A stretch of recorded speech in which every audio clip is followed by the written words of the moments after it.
Okay. Well, good evening, and welcome to an event connected with this year's Summer Science Exhibition. What we're going to discuss is what makes a good science book. And this is partly connected with the 30th year of the Royal Society's prize for the best written book in public understanding of science written in the last 12 months. And this year it's sponsored by Insight Investment. When it first started, it was a little prize. It's got bigger since then. It's now worth £25,000 to the winner, which is a pretty decent sum of money. And I'm Richard Fortey. I'm chairing tonight's meeting, and I'm also chair of the judging panel on the Insight Prize for this year. Now, you might be surprised to know that when I started out on this job, there were no less than, or no fewer than 180 books on the table. And that's a measure of just how many science books are published every year. It certainly made me go slightly ashen-faced when I saw the job ahead of me. The prize will be announced on September the 15th of this year. Tonight we're going to investigate a little bit about what makes a good science book, and with fellow science writers discuss the sort of writing that inspired them and really how they think science popularization, science writing should be done. Before I introduce them, I just have to go through some health and safety stuff, I'm afraid. It's always the routine these days. So, the first thing to ask, please can mobile devices be turned off or switched on to silent mode? There is no planned fire alarm today. In the case of an emergency, the fire exit is located at the back of the room through the doors you came in, over there. If anyone has any access needs, please can they make themselves known to a member of staff. And of course, if you wish to want to tweet about the evening, the Twitter hashtag is #SummerScience, and we are at Royal Society. So you're welcome to do that. So let's go a little further into what makes a good science book. And to help me discuss this, from left to right, we have a distinguished panel, two of whom have won this very prize in recent years, which is more than I have, I might say. So, Lucie Green is a Royal Society University Research Fellow based at the Mullard Space Science Laboratory, that's at UCL. And Lucie does an amazing number of different things, including sitting on the advisory board for the Science Museum. She's a presenter on BBC's Sky at Night and stargazing live programs, and has the most wonderful title of Chief Stargazer at the Society for Popular Astronomy. And her first book, 15 Million Degrees, A Journey to the Center of the Sun, was released last year. Next to Lucie, Mark Miodownik, that's right, is it, yes, Mark? Yeah. Is a materials scientist, well-known broadcaster, and he is Professor of Materials and Society at UCL. And his book, Stuff Matters, which is about the materials that shape our man-made world, won the prize in 2014. And on the far side, Gaia Vince, a journalist, broadcaster, and author specializing particularly in science, the environment, and social issues. She traveled the world meeting the people, plants, and animals that make up our living planet, and this resulted in her book, Adventures in the Anthropocene, which won the prize in 2015. So we have good people to aerate views on how science writing ought to be done. One of the things we were asked was to nominate, if we could, a book that inspired them to become a scientist as opposed to becoming anything else. I'm not really part of this, but I can mention, belonging to an older generation, that I was inspired by 2 books in the New Naturalist series, which many of you might know. I think it's still carrying on now. Not the New Naturist. Not the New Naturalist. Just to be sure. One was about fungi, one was about fossils. And I could have become either a mycologist or a paleontologist, and actually, in the end, became the latter. So, at this point, perhaps each speaker would like to expand on that brief introduction, explain your interest in science writing and how you arrived at science writing, having been, in most cases, a scientist beforehand, and why you did it, and what your current and future plans are.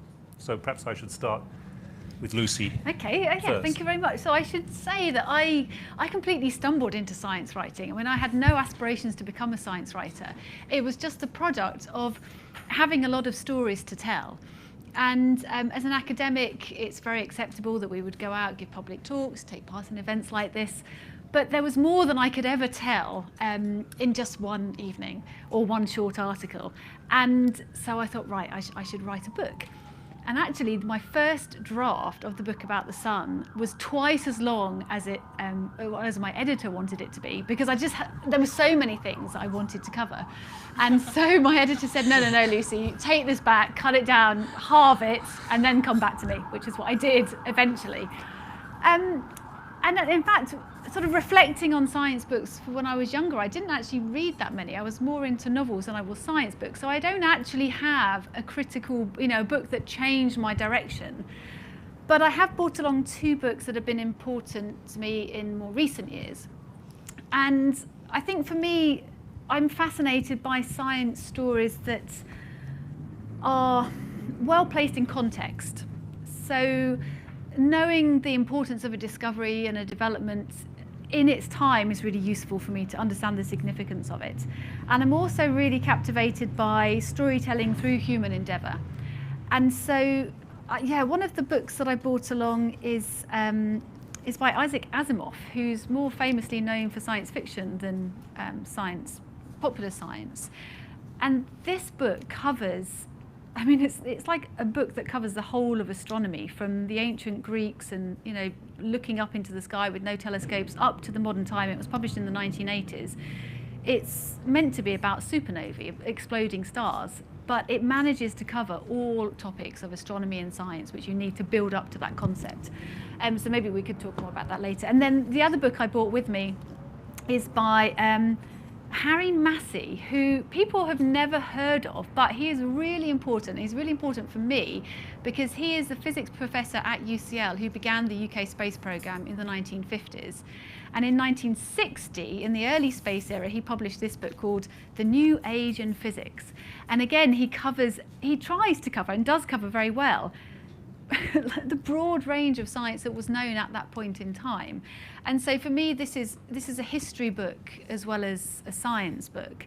And for me, that's very captivating. But one of the other things that sort of stands out in this book and stands out for me is that science sells itself. And one of the things we were talking about actually before starting this evening was this drive at the moment in popular science writing, and indeed giving public talks, to remove all the maths. So, I remember being told, take out the equations, don't, complicate things, don't make things too challenging. And for a while I ascribed to that, but more recently I've rejected it, and I've put maths back into my talks. And this book I love, because actually Harry Massey at the start says, oh, you don't need to know any maths to read this book, but as you start flicking through the pages, you see equation after equation, but they're explained. And so with the right kind of information, you don't have to shy away from giving a beautiful equation that summarises the physics and the status of the physical processes in a very succinct way. And so I hope that gives you a sort of brief insight into the things that I'm interested in. And for me, I want to know the story of science. I want to know the people who made it happen. I want to know the context of the time.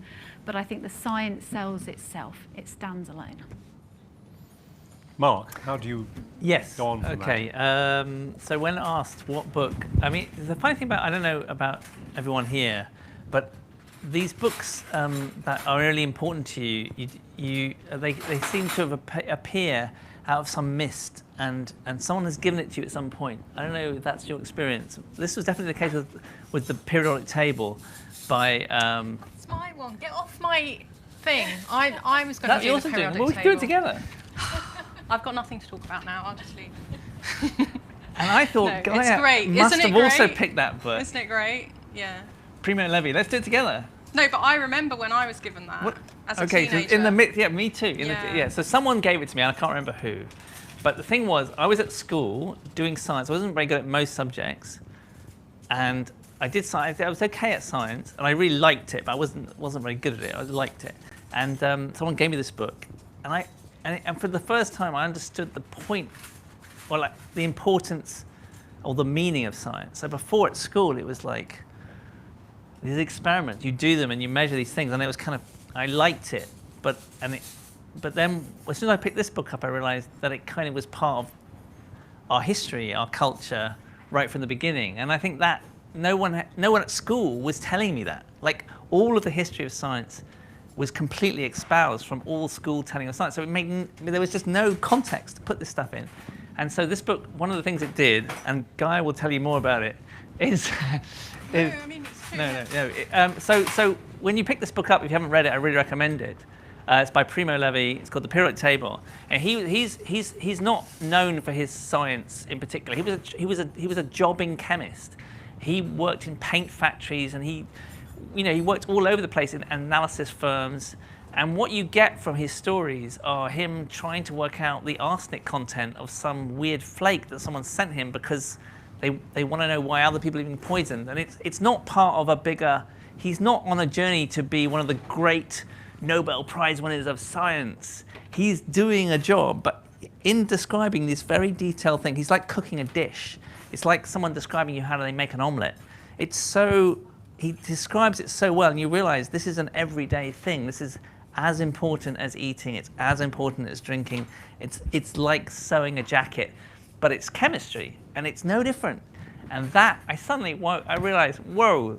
And he had all these stories in this book, and they were all different parts of his life, and he led such an interesting life, and yet he wasn't, no equations are named after him, and I just felt like I think I could be that person. I didn't go to Auschwitz, I wasn't part of the Holocaust, so he had some other stories that came into it which were really, really obviously from a human perspective and compelling, but that wasn't the big thing for me. The big thing for me was that he's an ordinary person, and he had found something special in the world, and I thought, hey, I could do that too. And unlike Lucy, ever since reading that book and another book which is by G. Gordon called The New Science of Strong Materials, which is more about materials rather than chemistry, those two books, and I got them early on when I was 14, 15, those two books, after that I felt like I wanted to write a book. It's weird, but I just felt like, I kind of, not only do I want to be like these people, I want to be like them in this very particular way, which is I kind of want to do science for a living and write a book. And that's, yeah, anyway. So, did either of you come across a book by Oliver Sacks called Uncle Tungsten? Yeah, of course. I mean, that's another one. Which is another great it's another one. book from the exploring same, the elements. Yeah, from the same... I'm glad that we're appreciating that chemistry is queen of sciences through these conversations. That's my take-home message, anyway. Queen of, yeah. I'm not sure what. Does that make it less important? I mean, I feel like it's one of the. Queen's the wrong word because there's some hierarchy in the card. Is this to the cards? No. No, it's an ace. I think it's one of the aces. I studied chemistry. So I see, but it's an ace. It's the ace of spades, or it's the ace of hearts. Maybe it's the. Anyway, no, it's diamonds. Who knows? But so, yeah. Now, what do I think about science books and writing? And we talk about this thing about mathematics. I guess that I'm not so bothered about that, and I think the reason I'm not so bothered about it is because I think that there are two sorts of people who read science books. I know there's a massive generalization. There's the people who love science from the word go, and they will read lots of science books, and it's a real appetite. And for those people, you can put equations in, you can put anything in. It's probably all of you here. And it doesn't matter how much complexity you put in, we'll all eat it up, won't we? And you just need to be a good communicator, and you can get through any complexity at all. But I think they're 5% of the population. And there's the 95% of the population who, for them, you have to persuade them that this is worth their time, and that they might read one science book every few years, if you're lucky. And I wanted to talk to those people. And I think for those people, equations are still a massive turn-off and a kind of foreign language. It's a bit like writing in Latin or Greek. It alienates people. So just to kind of have a little bit of Fight Club here. Anyway, so I'm trying to write to the 95% of the people, and I think I'm still learning to do it. But one of the things that I'm really interested in talking about, if anyone else is here, is the overlap between fiction and non-fiction in science writing. Like, to what extent is fiction more truthful than fact in science writing? I know this sounds a ridiculous thing to say, but you have talked about Isaac Asimov, and he was a brilliant fiction writer. And I'll name another one, Douglas Adams, who I think actually talked a lot about amazing science, and it was total fiction. Anyway, I'll stop there. Yeah. Maybe we Alice in should give Wonderland, Lewis Carroll. Right. Gaia. Do you want to introduce Yeah. yourself and your science writing and your favourite book? Well, we know one of your favourite books. Yeah, well, so for me, I was always torn. I loved science, but I always loved books and writing. So it was always, I wrote all the way through my science degree. I did journalism, and I just carried on writing. And so for me, the periodic table is beautiful. I mean, I tried to think of some science books that I enjoyed, because most of the science books I read, I actually don't read for pleasure, I read for work. And what I mean by that is I read them to research, to keep up to date with what people are talking about and writing about, and to find the science. When I read for pleasure, it's a completely different thing. But there is some overlap, and the periodic table was an overlap. And the periodic table is a book I read not for the science, and I didn't enjoy for the science. I enjoyed it because of the narrative, because it was a memoir, because it was an extraordinary story. But what it taught me was at an early age, and that's such an impressionable age. Like, the books you read as a teenager, my God, they stay with you forever. You know, and I'm talking about everything from Judy Blume to Primo Levi. So what it taught me was that science is not a separate subject that you study at school. It is part of our lives. It's part of our everyday lives. It's part of people's jobs. You know, Primo Levi was a chemist. It's what helped him survive, you know. But it's also, it's part of the world. It's why the table stays here and, you know, holds that cup up. It's part of everything. And understanding that makes the world make more sense, so it's more interesting. And for me, the most important thing about a science book that I read for pleasure as opposed to for information is it has to be interesting. It has to give you either an unputdownable narrative, or it has to really feed your curiosity. It has to tell you something or show you something in a way that you didn't know, you hadn't experienced before. It has to let you see a different way of looking at the world. So I will just list some, because I wrote a list. So one of my favourite science books recently was Cod by Mark Karansky. I don't know if you've read that. It's an extraordinary book. I'm not remotely interested in Cod. And yet, this was unputdownable. It was fascinating. And that's, again, because of the narrative. And I learned so much through that book. Yeah. Surely You're Joking, Mr. Feynman. Anything by Mr. Feynman. Physics. So Thinking Physics by Lewis Epstein. Actually, Lewis Carroll Epstein. His mother called him Lewis Carroll Epstein. How cool is that? I think that's brilliant. And also, Lewis Carroll's real name wasn't even Lewis Carroll. It was Dodgson. Yeah, so like, that's even more brilliant. So these are just books that I found really great. Man Watching by Desmond Morris.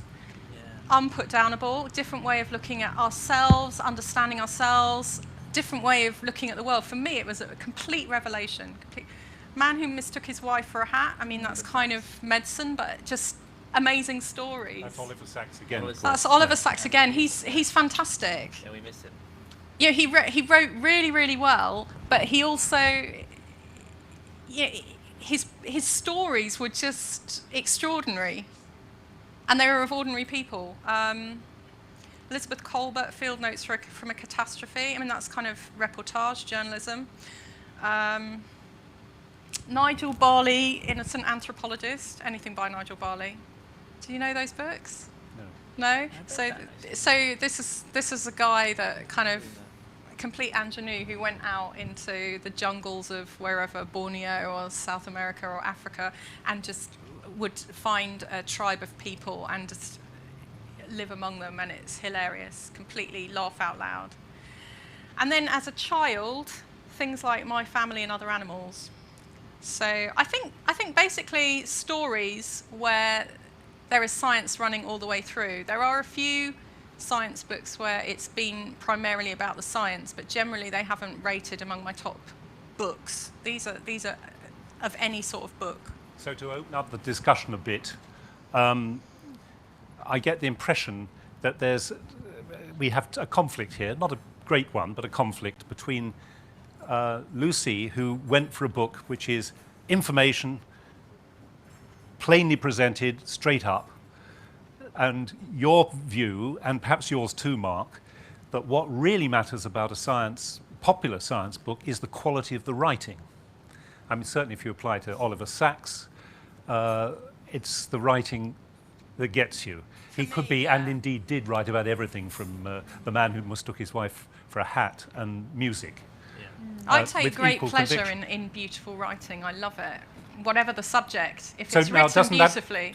Would you agree that this introduces a paradox, which is that if you've got very, very difficult science to explain, quantum mechanics, say, it's going to be much harder to write a popular book about that which is readable than, say, what I do, which is to write about the history of life? I don't think I agree with that, because ultimately we're talking about activities done by people. And so running through this conversation is the story of the people and the story of the process and the story of the discovery and the challenges and the reality and the day-to-day. And from that point of view, it doesn't matter what your subject is then. The common theme is human endeavour. And I think, perhaps to come back to the books that I selected, the one that's sort of more straight fact that I do admire, I also like it because it's from 1960. And so it's a history book as well as a science book. And I like the context, and I like looking back to think what was it that was known in the very early era of space exploration. Whereas the Isaac Asimov book is beautifully written and so engaging, and all that storytelling craft that he has plays out in this book. And that enables him to cover 2,000 years of astronomy in just a few hundred pages, which is absolutely remarkable. And he's also really good in that book of making a connection to the reader. I mean, he makes this story about exploding stars that ultimately comes to the end, where he makes a connection between an exploding star and what it can mean to me directly on the Earth. But it's the human activity. How do you discover something? What is the process? What is the day-to-day nitty-gritty? And what is the drive and passion that made those people get to that point? I mean, I'm wondering about the cleverness of the. I think the one of the things that I find appealing about certain books is that it feels like it's something I could do. And I think that the thing about science is it does have people in it who are sort of geniuses. And I find it's in a way harder to write a book about a genius because they're kind of this other. It's quite hard to kind of get under their skin. And so I think there are some aspects of the human story that are much harder to get at than others, because it's your empathy with the person's broken because you know that they went on to do this amazing thing, whereas Whereas with Primo Levi, you know, he's in the middle of World War II, you know, the whole Auschwitz thing, you know, you're with him right from the word go. Any of us could get caught up in those stories. And yet at the same time, all the way through his endeavors and his fight for survival, he's using chemistry to get through it. And I felt that that's something you can really, you can really identify with. The only thing about looking back at old books, and you said something, Gaia, which I'm not sure I agree with, which is that, you know, those books when you're 15 are really important to you, but they don't all, when you reread them, they don't all retain that importance. And I was relieved to see. Reread. No, but I was reading now. last night Primo Levi just to make sure that I still loved it, you know, because these books, they stay on your shelf, but you don't read them every year, right? And it's so brilliant. I mean, the writing is obviously, it's just fantastic writing. And some of the other books along the same shelf, you know, they're not quite as good. So I think you do change, and I think, or maybe the really excellent books kind of come through. Well, like on The Origin of the Species, for example, obviously it's famous because it's an extraordinary idea which is now, you know, fundamentally changed the way we see ourselves in the world and the way we understand biology. But it's also really beautifully written, and it's a really cool story about a voyage. I mean, it's amazing, and it's amazing for that. For me, when I read it, I actually read it pretty much for that. I wasn't like the actual evolution story was kind of, for me, that wasn't what was driving the excitement. There was a lot on mollusks, which was a bit dull, I remember. But when we went past that. H.G. Wells. H.G. Wells. Yeah, well, you know. And I wonder if science writing, I mean, it has evolved, but I'm just thinking all these stories we're talking about and the hardships that people went through, the challenges, the voyages, science is carried out in a very different way now. It's much more sanitized, and we have processes and bureaucracy. And I wonder, is it more challenging now to write a really engaging science book? Because actually scientists themselves are in a very different environment. Well, that was my next question to you, really. What made you decide to write a popular science book? You said it was always an ambition of yours, Mark. And it was for me too. I mean, to speak personally, I've written 8 now, but I was always writing. Yeah. I wrote things that weren't anything to do with science. So I wanted to be a writer. Yeah. So I can put that quite on the table and say, well, I wanted to be a writer. Science was my material. Did you have similar motivations? I just wanted to tell the stories. And after having worked in one particular area for so long, but then seeing that the way it's told in the public eye as being a very narrow, actually, what's sort of coming to my mind is partly that solar physics is looked down upon by the astronomy community. So maybe there's something sort of in my subconscious that was dealing with that. It's a bit like a self-help group, I feel, because now it's only really coming to me. Yeah. So looking at one star that's really close and we have all these photons is clearly much easier than looking at distant stars where you can't really see anything and you really have to figure out what's going on. And so you were writing to put the sun back where it belongs, at the centre of things. I think so, that it's been blooming hard and it's been a long, long time to understand the sun, and it is science. It required science, all this developments in atomic physics and all the things that, you know, is also important to you guys is important to me too, and I wanted to make the case for that. I mean, definitely true for me with writing a book about materials, because I felt like materials are everywhere, everything's made of something, but when I looked year after year at the science book offerings, the ones that might be sent to you, I could put them into 3 piles. There was the quantum mechanics books, of which are about 1/3. There was the relativity books, another 1/3. And then, no, in fact, there are 4 piles. And then there's sort of biology books and evolution and genes and everything else. And then we had a tiny fraction of other books. And so the 3 things that it seemed that everyone was interested in were relativity, quantum mechanics, and genes. And I was furious. I mean, to me, this just, because doing it every day, you want your science to be reflected in culture, and you want it to be constantly discussed and debated. to have 0 books year after year after year.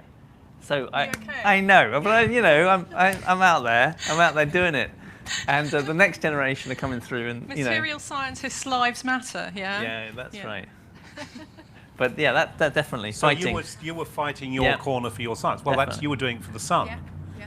So, Gaia, Same as you, writing. I always wanted to write, always wanted to tell stories. Fascinated by science, but I'm also really interested in the nexus between science and society, and the way, not really science as a subject, but the way it is part of our lives and the way we use it. And so I just write about what I'm curious about and what I'm interested in, and that is to a large extent science. But I guess I can't be restricted to the one area. I also want to write about how it affects economics. I want to write about how it affects energy, how it affects the environment, social issues, women's rights. All of it. but if you were to describe yourself, would you describe yourself as a journalist who went into science writing? Do you feel you come from a journalistic background rather than I am a scientist? Yeah, I mean, I did a science degree, but I'm not a working scientist. So that would be my next question to you two. Do you feel that some of your colleagues or anybody feels there's a conflict between you, the popularizer, and you, the serious workbench scientist? Do you even have colleagues that look at you a little bit askance and that think your energies might be better spent all the time doing the serious stuff? Well, I think things have changed a lot over the last 10, 15 years. It was certainly like that before I wrote the book, like a decade and a half ago. So when I finished my PhD, I'd been doing lots of outreach and popular science writing for articles. And when I graduated, my head of group said, you're a publishing machine now. You've got to stop all this public engagement and just get on with writing papers. So I had a half and left research for a few years and then came back again. But coming back, thinking, right, now I want to change the culture of the department so that kind of attitude is It's gone. It's gone. Yeah, and for me, it's gone now. And I think, it's not a coincidence that Mark and I work at the same university, because I think UCL has worked really hard to have a culture across the institution that is supportive of being a scientist and a science communicator, and that there's probably pockets where that's not quite ironed out yet, but I think at the highest level there's big support, and that's what you need. So it's coming from the grassroots, people like us doing it, and at the top there's support, and we'll meet in the middle somewhere, and eventually the middle managers will get their heads around it. I remember this transition quite clearly, because I was at a department where everyone was against me doing this stuff, and I was writing these columns for a magazine, and each one was on different material or different aspect of material science. And one of them I wrote, "Is modern art shit?" And it was actually because there was a piece of art which is canned shit, and it's an Italian artist in the Tate Modern, and they allowed me to go and do some tests to see whether I could tell non-destructively whether there was actually shit in it or whether there wasn't. Now, part of the art was the fact that no one really knew whether there was shit in it or not, and that was why it was a good piece of art in lots of ways, and it'd been there for 30 years. And I was surprised they were going to let me do this, because I thought, if I do definitively tell one way or the other, it's going to change how people view that piece of art. But anyway, they did, and I did these tests, and I wrote this article. Anyway, so Was it? it was not definitive.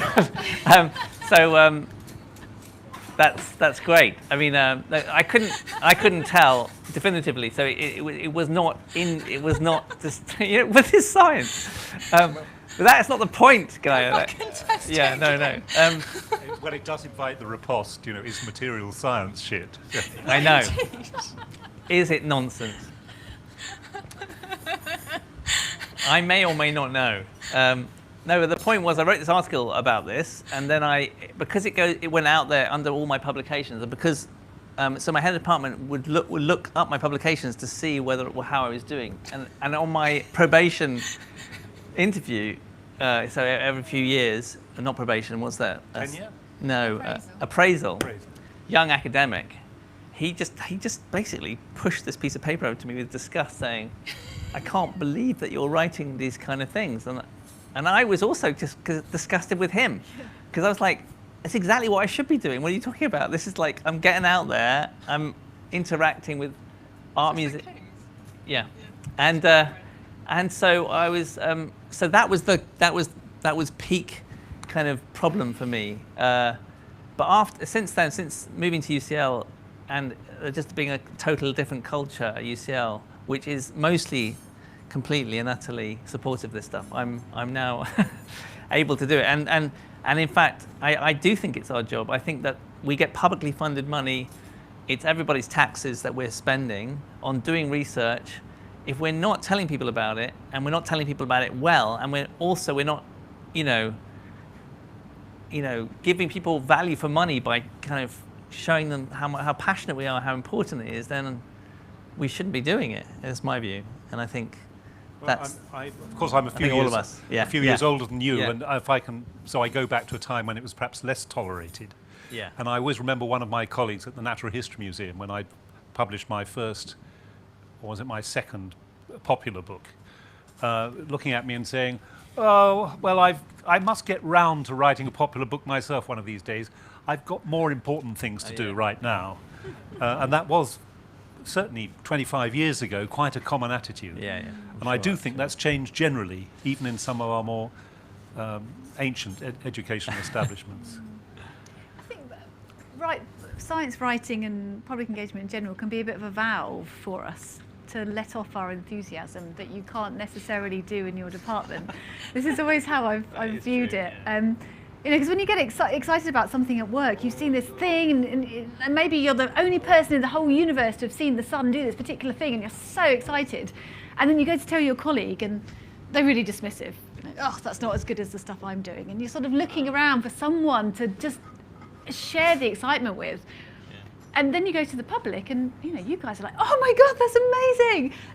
And suddenly you're renewed in your enthusiasm. If you can communicate the thrill of discovery. I mean, I made some modest discoveries in my career, and I tried to put them down on paper. And people have written to me to say, "I never realised that you could do such important things with things like fossils." And then you think, well, I haven't wasted my time. In fact, that's what it's all about.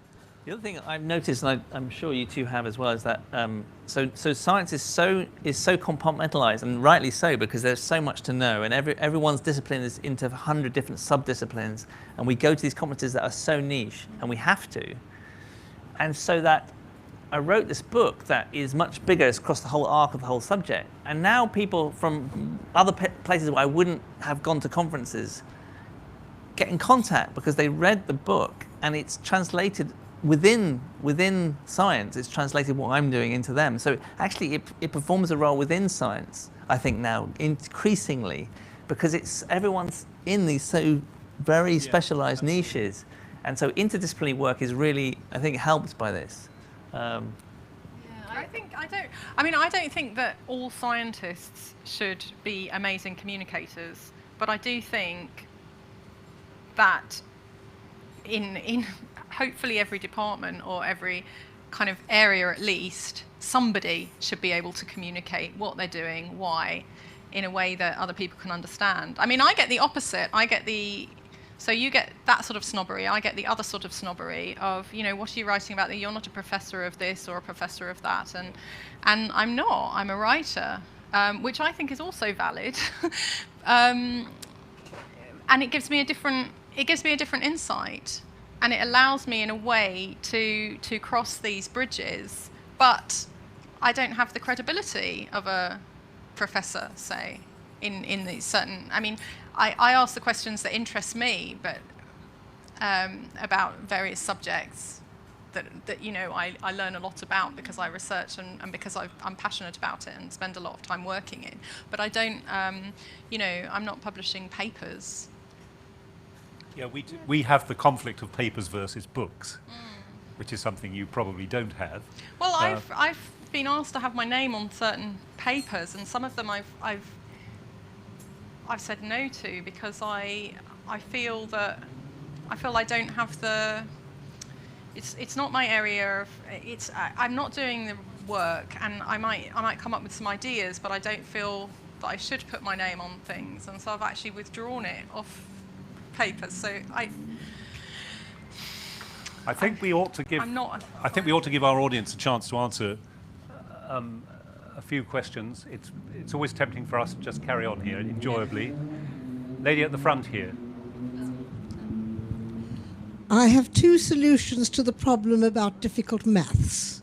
I've been involved with a book which Cambridge University Press published, and they put all the hard mathematics onto a CD which accompanied the book.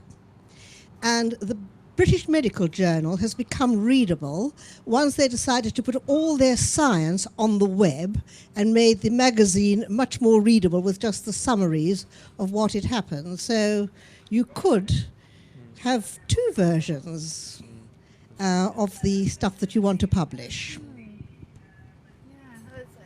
it's a nice. I have often wondered about that, and especially, I mentioned at the start that I wrote twice as much as was needed, and partly reducing the content or the material was taking out stuff, but then taking out detail.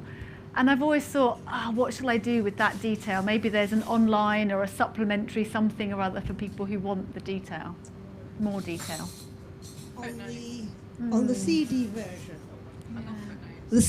There was a problem with the CD version, and this Cambridge University Press, when they issued the second edition, refused to issue the CD. So now people have to write to the author to actually sort of say, please can you send me a copy of the CD? So publishers don't always play full ball with that. Another point at the back there. Thank you. Gentlemen, yes, you, sir. I've read not as many books on science as you guys have, but one of the most interesting books I read recently was by Bill Bryson, The Brief History of Nearly Everything. And what astonished me about it was that how clear he was able to write about an enormous breadth of scientific subject, which for a non-scientist I just could not believe. That he could understand atoms, molecules, and had paleontology. I can't remember if he went to quantum physics or anything like that. But just the enormous breadth of it, and I think the target audience. I'm assuming it was just anybody, and anyone who had the remotest interest in science. I think it was quite accessible. So I was kind of thinking that maybe to write a good science thing that you don't necessarily need to be a scientist, and I'm just trying to think of any other book of science book that I've read that I found particularly easy to understand. I did a degree in science a long time ago, and every time I read Stephen Hawking's books, I had to find an easier and easier version, and I still couldn't understand it. And then I read Richard Dawkins' The Selfish Gene, which I thought was a bit more accessible, a bit easier to understand. But I'm wondering whether the idea of having some academics explain their science to other non-scientists, to have them write the book or write the article, whether you would end up with a different picture that is somehow a bit more accessible to the non-scientist. Anybody want to take that point up? Well, people do that. People do have books ghostwritten, or journalists write books about science. So there's a lot of books like that. I think in Bill Bryson's case, I know him quite well, and of course he came with a big previous following from his previous very, very entertaining books. So people followed him in, and he did it brilliantly well. But it does reinforce the point that several of us were making earlier, that actually maybe the quality of the writing at root is the most important thing, which does have a paradox about it, that some science is more difficult than others. You see, I don't agree. We're agreeing on that. Are we agreeing on that? I don't agree with that, and I think good writing can make any science fascinating and interesting. For me, the concepts are more difficult. Well, there's a lot of passionate people who are disagreeing here. Gentleman at the back there, lady at the front had words already, I think. Get a non-scientist to write it, but it depends how non-scientific they are, whether they're going to be any good. What about somebody with scientific training but in a different discipline, so that they would get the message but could perhaps broaden it out a bit? Yes, I think, yeah. Sorry, you have something to say here. Well, that's just what we've been talking about. That's journalists do that. Journalists not how many journalists really have a scientific training? We've got the BBC's chap. Journalists have scientific training generally. Well, some of them, don't. yeah. Well, a lot of them do, yeah. But not necessarily leader writers and editors and people like that. Well, I've worked, every journalist, I'm sure you have journalist. too, with some very, very good science journalists. Yeah. I mean, Tim Radford, who formerly of For The Guardian, example, yeah. Well, there's a lot. and Roger Highfield have been, supreme explainers at the journalistic level of what's going on. They may not be the best person to write the book on the subject, simply because of the rather piecemeal way in which they customarily work, but nonetheless they're wonderful explainers. Well, Roger Highfield's written some really good books. He has, yes. Yeah. As a science journalist, I will stick up for science journalists. Hi. Hello. Oh, right.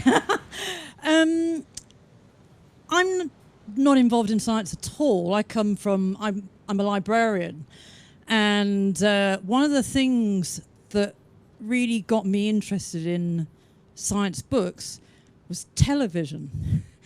And it's something that we haven't touched on here. I kind of wondered how much television has influenced books. So from my point of view, and it probably is showing my age here, Carl Sagan's wonderful program and book, Cosmos. It's beautifully written. You know, the guy could write. Heather Cooper, you know, all the stuff that she did. There's Brian Greene, you know, and of course, more recently, Brian Cox. And it's funny. We've been at at the library that I've been temping at.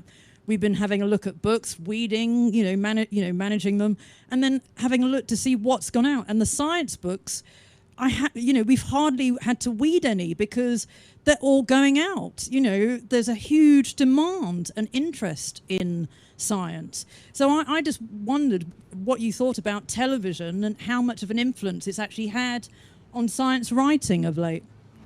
Do you want to go there? Well, Yeah. I mean, a huge influence because TV is the way to get the numbers. So I think there's probably sort of a loop. You know, if you're working on a TV program, the storytelling that's involved with that is incredible. So then that helps you with your storytelling in your books. But equally, to have a subject popularised on TV gets the numbers like, you can't do in any other way. And that then has to feed back on the sales and interest in the book. I mean, I agree. I think that the things are changing though. I think so the average age of people who watch BBC Two, BBC Four is 60, 65. And so I know that the BBC are struggling to get younger audiences to watch their offerings, and so I'm really interested. I mean, I agree with you that if you have a landmark series, it's really well told, and then you go to a book, that's a great way to get people to read books. But I feel like the future is going to be YouTube and the internet, and I wonder if there are good examples between us that we know of where that's starting to happen, because it feels like science, because it is a global culture, should be totally at home with this. And in fact, the idea that there should be a BBC program versus a National Geographic program versus Discovery program, there should be a global science channel in a way. You can imagine that, and I guess TED is the closest we've come to it. But that feels like it's all in the happening at the moment. I haven't seen anyone really do anything on that. Hi, that's kind of led into there are lots of little programs on the internet. There's a thing called Vsauce, which is a short, which I find fascinating because it's a breadth of science. I find it difficult because I'm more of that 5-10% who love science passionately and will watch anything and read anything that's got anything to do with science. And I find it frustrating that with a book, I can choose something that's a little bit more complex and gets a bit more depth into it, which I then find interesting. But on television, it's very mass because of the, they're obviously trying to drive that audience towards science. Whereas the internet, and what's wonderful, what he's done with Vsauce and is it's great, is that you have it's a breadth of science, but done really well. Yeah. And it's very quick and pacey, so it's interesting to the younger generations in the format that they understand.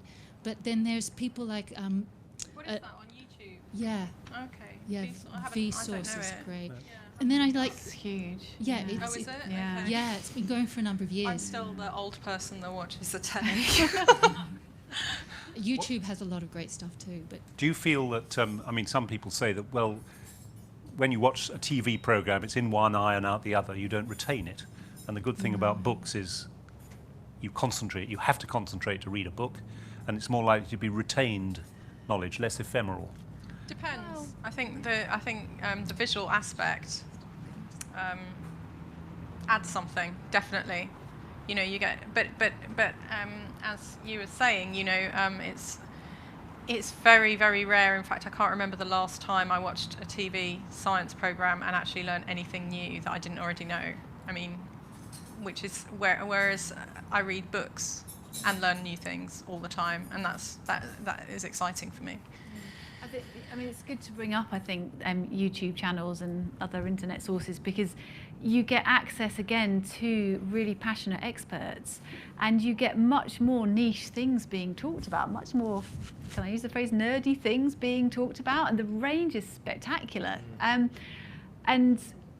there's a catchphrase that keeps being said to me, and that's TV is dead.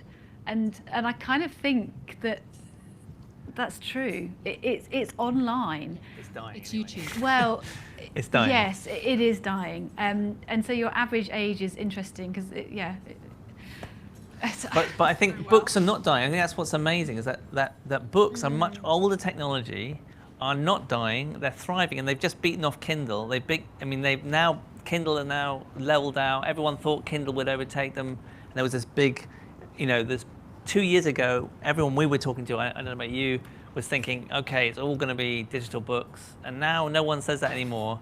And so here we have, a materials technology, paper, that is still, it turns out, that is still really, materials again. We're back to it, the supreme things. I thought we were talking about the written word versus television, but it seems we've somehow segued actual physicality into of it. paper. I can't sniff the internet, but you can sniff my old books if you want. Yeah, I got given a Kindle actually, and I think they're really brilliant for, especially if you're travelling a lot. I never ever used it. Yeah, that's the thing. Yeah. Well, I've heard predictions that the book is dead for at least the last 15 or 20 years, and I find it very encouraging the book is certainly not dead. Yeah. If it had been a little bit deader, I might not have had 180 books to go through. I might have had a quarter of the number. That's extraordinary. So there are still a lot of people putting books out there. And, well, I'm afraid, we might have time for one more question, and then I'll have to bring it to a close. Gentleman there, I think, has his hand up. Although books might be dead, what about magazines like New Scientist and Nature, which are still really terrific things? And there's also BBC publications about science. I would point out, by the way, that the only books I really like are the ones with loads of pictures and diagrams, and that's why I'm also very keen to watch, as the lady there was saying, films and articles on television, especially the Horizon series now. It's a really vibrant time, isn't it? We have all these different ways of accessing information, and again, you get access to other people's opinions. It's a very different thing writing a short article to writing a book. Which takes years. Yeah, well, we haven't had time to explore the sheer effort of writing a book, which I'm sure we'd all agree is The madness of writing a book. It takes over your life for a long period of time. Then who would be stupid enough to write a book? Well, it's been enjoyable for me. I hope it's been enjoyable for you. I'm afraid our time's run out. So I must thank our panel tonight for appearing alongside us here today, and can I thank you also for coming along, and keep reading. Yeah, thank you.